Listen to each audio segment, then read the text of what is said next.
So what if I told you that trying to rescue one of your stranded delivery vans tonight could instantly void its commercial warranty?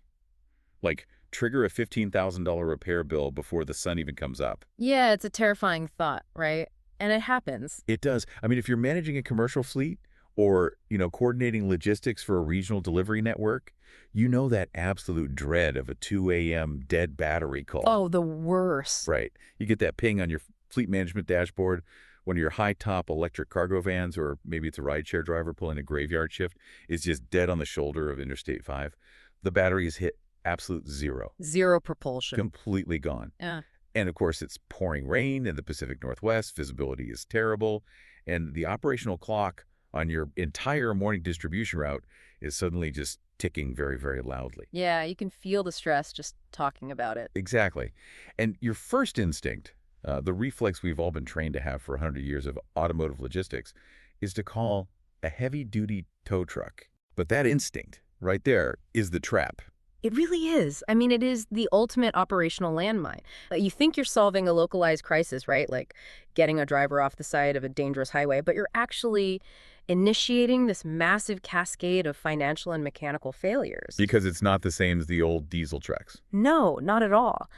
The modern electric commercial vehicle operates on a completely different set of physical and digital rules than those internal combustion fleets we're used to managing.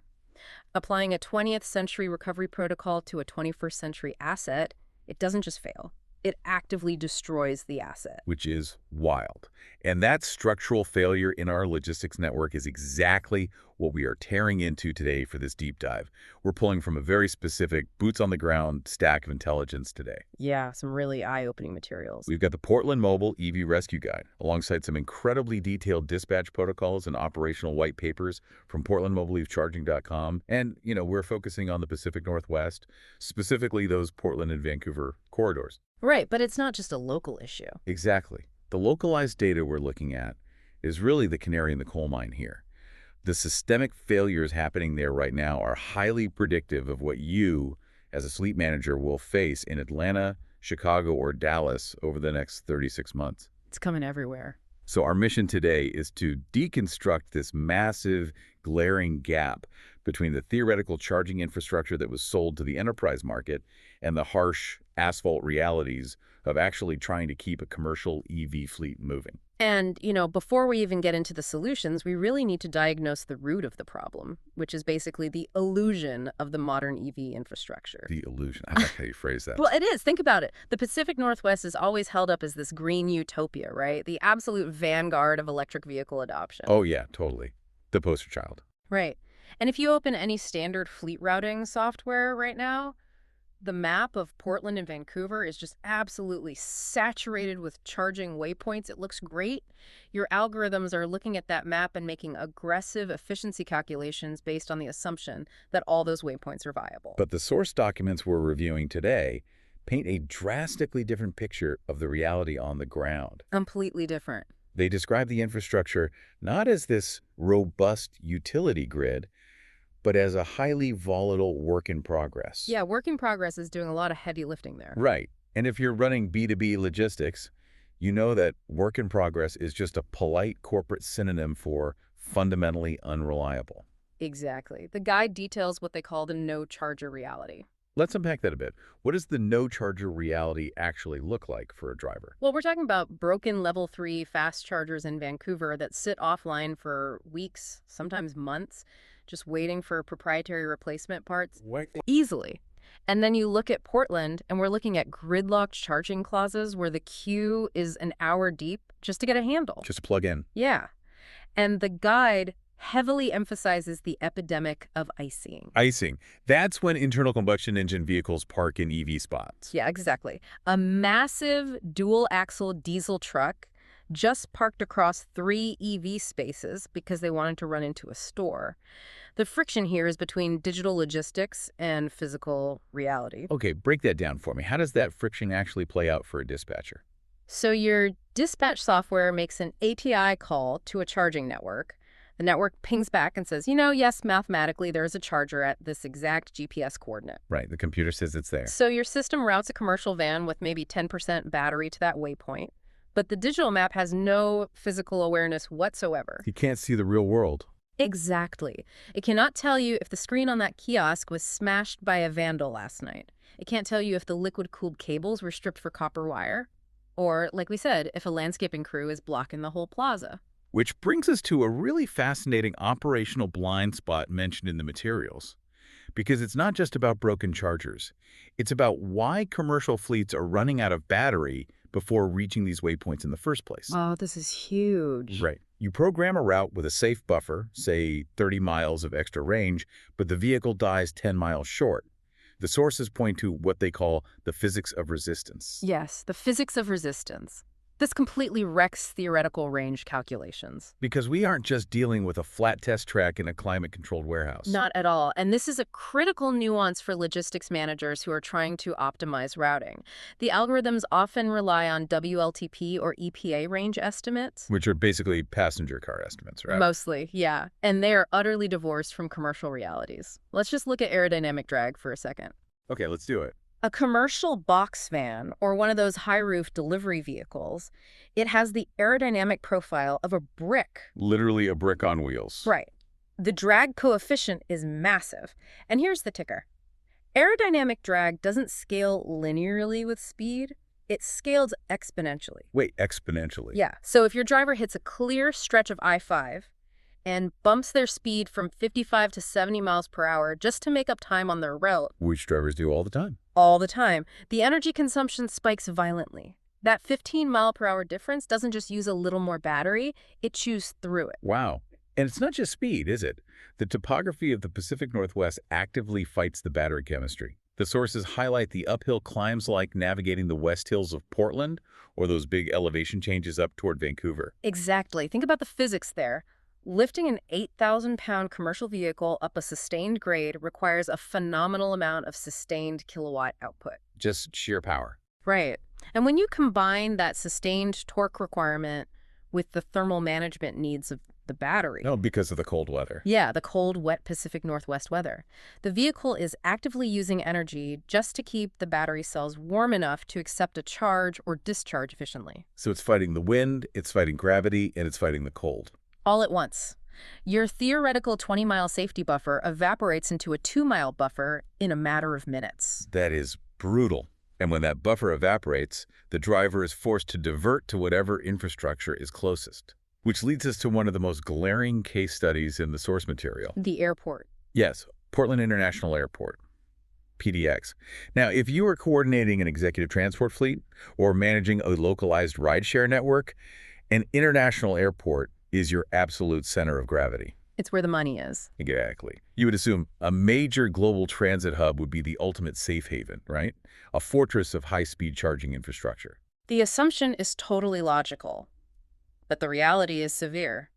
The guide explicitly classifies the PDX parking lots as a charging desert. A charging desert. Yes, for drivers who are under operational time constraints, it's a desert. That phrase, charging desert, is a massive red flag for any fleet manager. I have to imagine dropping a low-battery commercial vehicle into an airport logistics queue is an absolute nightmare. It really is. Think about the economics of the rideshare or executive transport model for a second.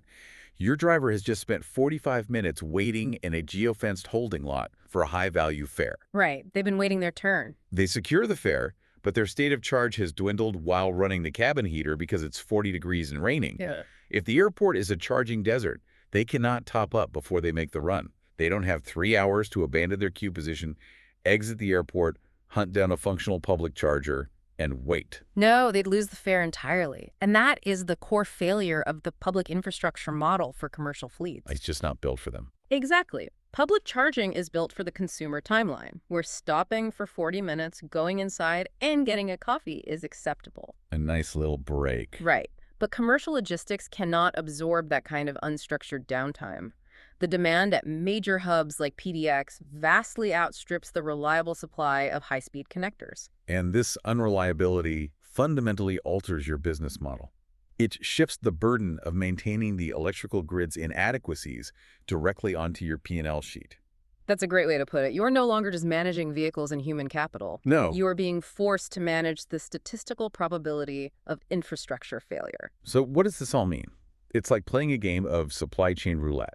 You are betting your entire route efficiency and your SLA compliance with your clients on the blind hope that a plug is available, functional, and physically accessible when your driver arrives. And the house usually wins that bet. Yeah, and when you lose that game of roulette, the cascading effects are immediate. This brings us to the actual physical reality of the stranded asset. The worst case scenario. When the map lies, the aerodynamics kill your buffer and that van's dashboard hits 0%, the propulsion inverter shuts down to protect the battery cells. Yeah. The vehicle just coasts to a halt. Dead in the water. So what happens to your human asset in that exact moment?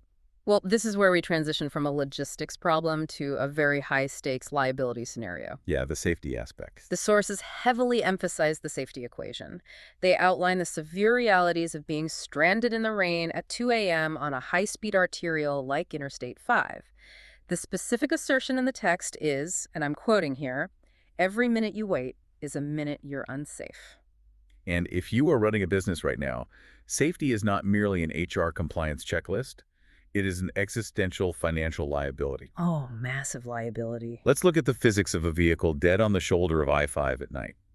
You have an immobile mass sitting inches away from a lane of travel where commercial semi-trucks are moving at 65 miles per hour. Oh, fast. Right. The speed differential between the moving traffic and your stranded van is lethal. And in the rain, with tire spray reducing visibility to near zero, the reflective chevrons on the back of your van are quickly coated in road grime. They can't even see you. The compounding risks are terrifying from a risk management perspective. But even if the vehicle doesn't die on the highway, even if the driver manages to limp the van off the exit and reach a public charging station with their final 1% of battery, the safety equation remains compromised. Yep. Why? Because of where this infrastructure is physically deployed. Right, because these aren't well-lit, heavily trafficked gas stations with attendants. Not at all. We are talking about the back corners of big box retail parking lots. Behind the dumpsters, usually. Exactly. We are talking about municipal lots in industrial parks that completely empty out after 5 p.m. So sending a lone commercial driver to sit in an isolated dark environment for an hour at 2 a.m. while the vehicle trickle charges, that exposes them to a massive level of personal risk. It does. And it exposes you, the employer, to negligent dispatch claims if an incident occurs. This is what the source material frames as the 24/7 urgency angle. Right. The time of day completely rewrites the mathematical risk of how a dispatcher must respond. Okay, explain that shift in the math. Well, if a van throws a low battery code at 2 p.m. on a sunny Tuesday in a busy commercial district, you have the luxury of options. Sure. You can direct them to a public charger, tell them to grab lunch, and absorb the hour of downtime. It's annoying, but it's safe. But at 2 a.m.? At 2 a.m. in a vulnerable location, the urgency is paramount. You cannot rely on public infrastructure, and you cannot leave the driver exposed. So what's the play?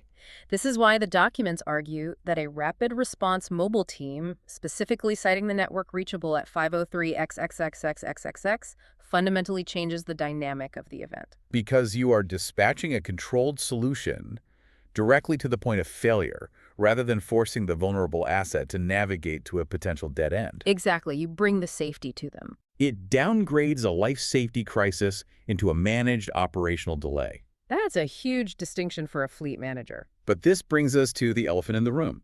When a commercial vehicle is dead on the side of the road, the ingrained dispatcher protocol, like the muscle memory of the entire logistics industry, is to dispatch a tow truck. Right. And this is the exact moment where fleet managers are unwittingly detonating a financial bomb on their own balance sheets. A financial bomb. The materials are incredibly aggressive in their warning about this. They explicitly flag a systemic issue in the Pacific Northwest, labeling it the price towing scam or the price trap operating in Portland and Vancouver. The premium shipping analogy works perfectly here. Relying on a traditional tow truck for a dead EV is like paying exorbitant overnight freight rates to ship a critical component to a warehouse that you know is closed for a 3-day weekend. That's exactly what it is. The urgency of the transport is completely negated by the bottleneck at the destination.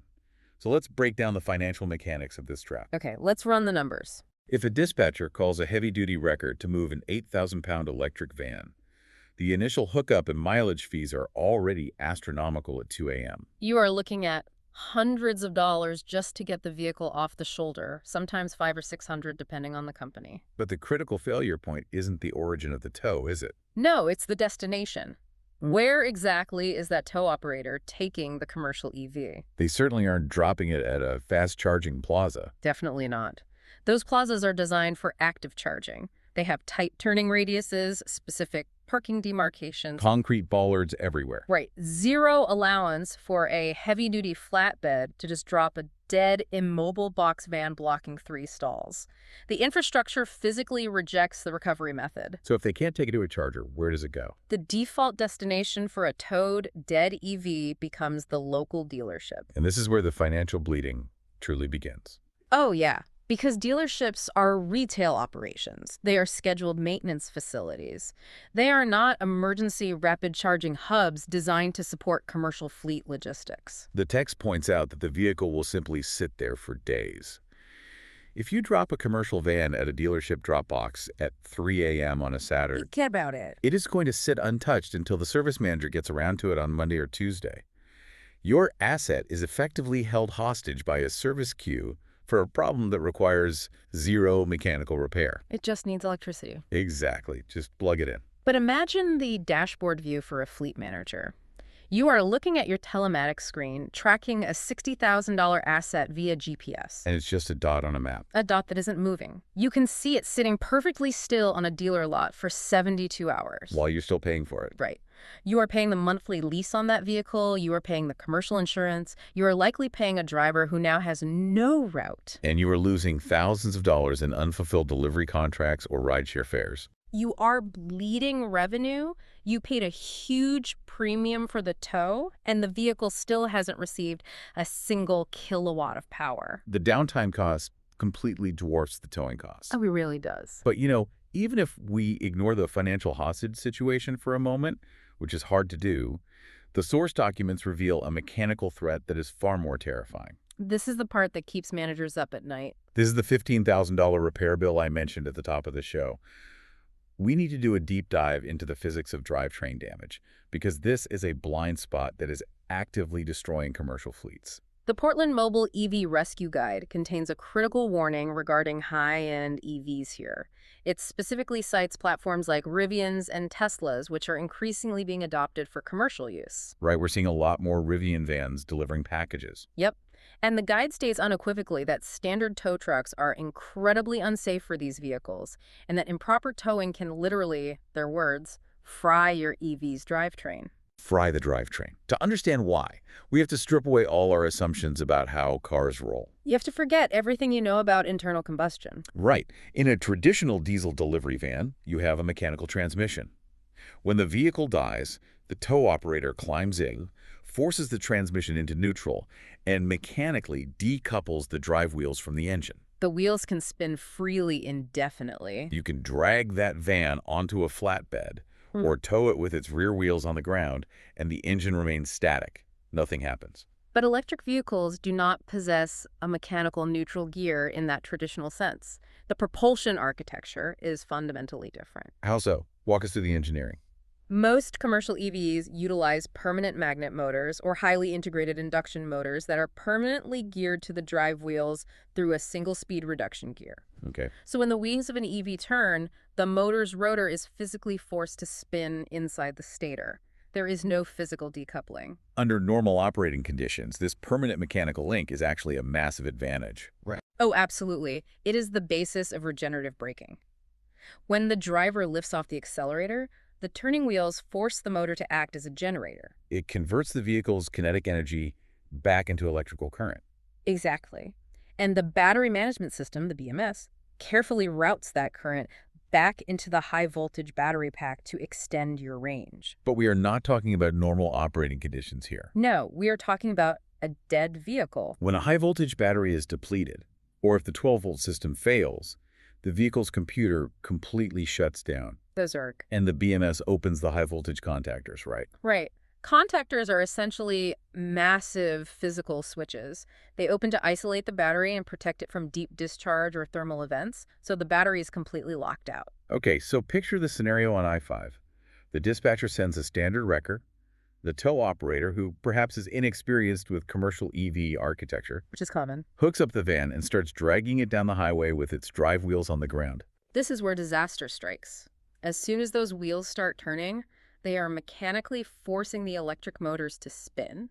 Even though the car is off. Even though it's off, the motors immediately act as generators, creating a massive influx of electrical current.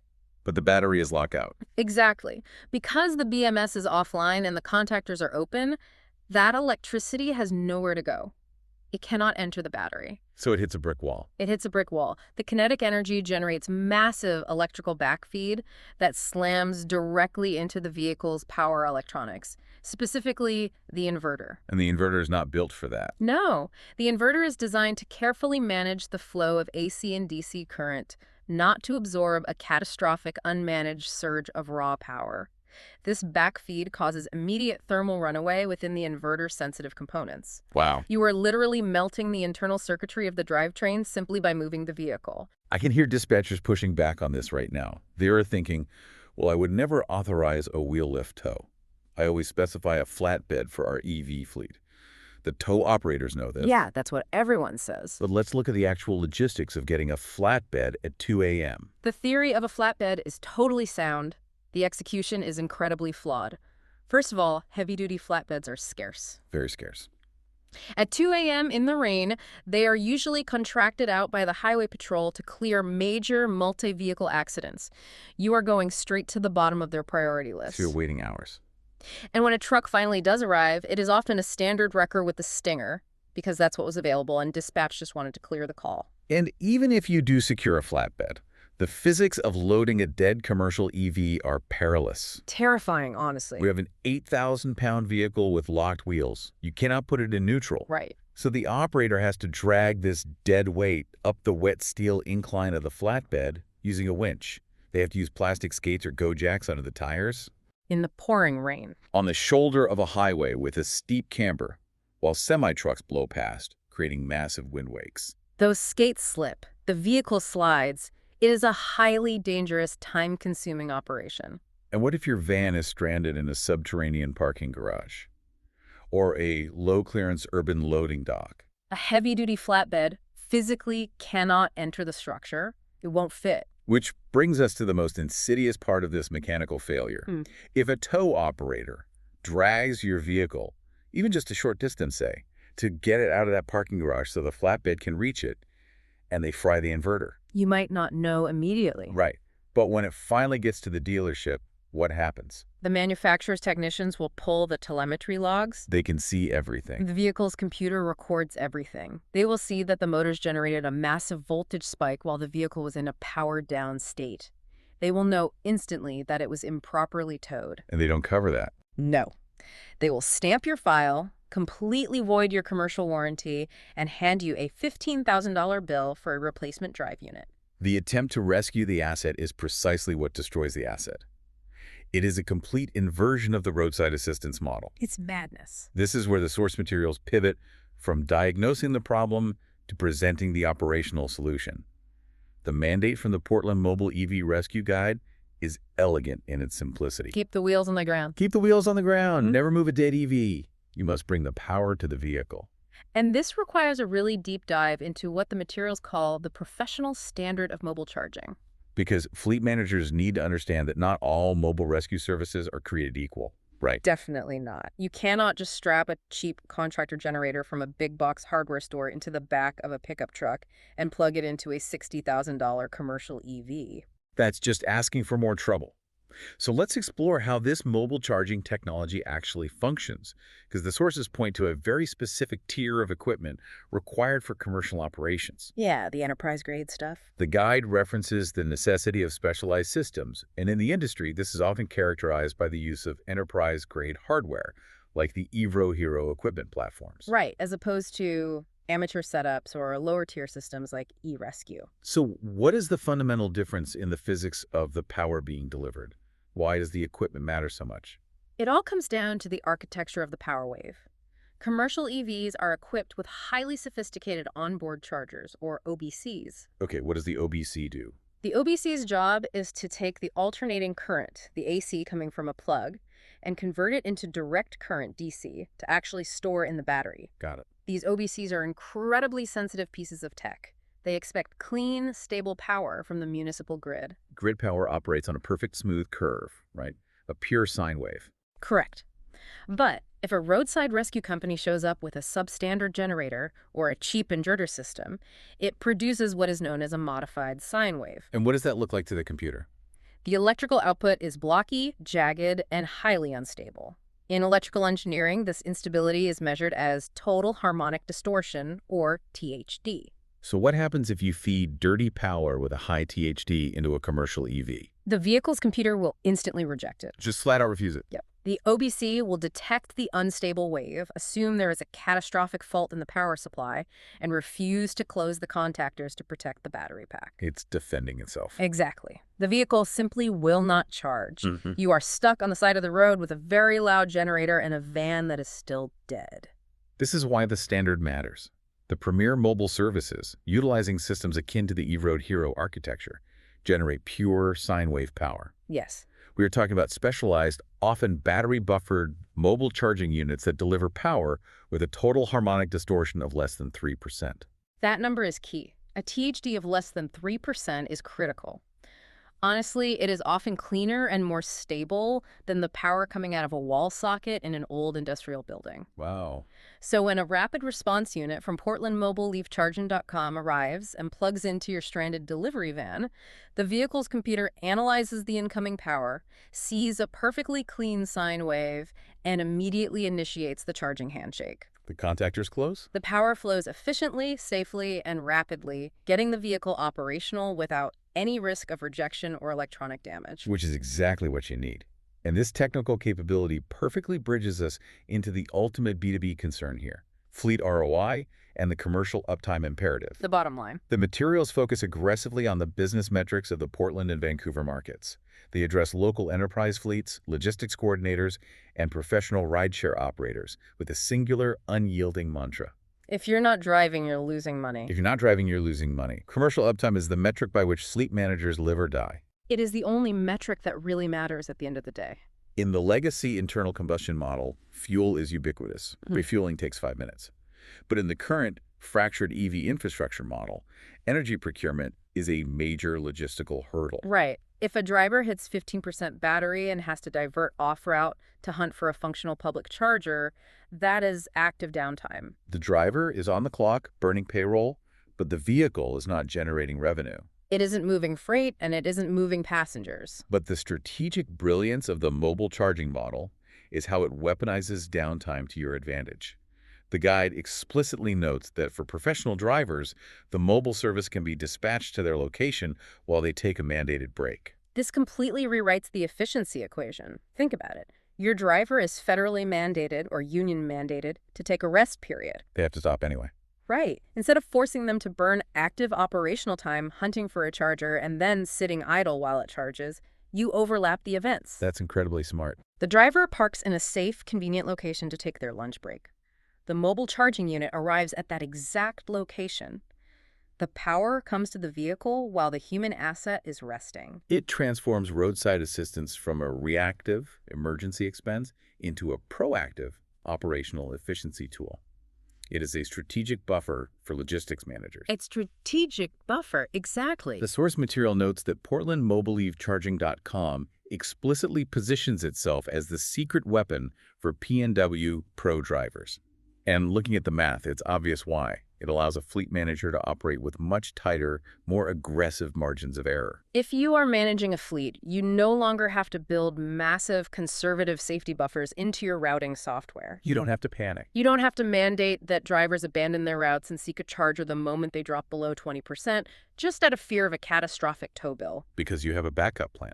You can push the fleet's efficiency and the battery utilization much further, because you know that if the physics of resistance deplete the battery faster than expected, or if the public charger they arrive at is broken or IC'd, you have an immediate, on-demand safety net. you control the variable. The public grid is chaos. The towing industry is a financial and mechanical minefield for EVs. The only controllable variable left to a modern logistics manager is to partner with a mobile direct power rescue protocol. Which represents a complete paradigm shift in the history of transportation logistics. 100 years of habits gone. For a century, the AAA model of roadside assistance was built on a single premise. The vehicle is broken, so we must physically move the vehicle to the solution. We tow it to the mechanic or we tow it to the gas station. Exactly. The central thesis of all the materials we've analyzed today is the absolute inversion of that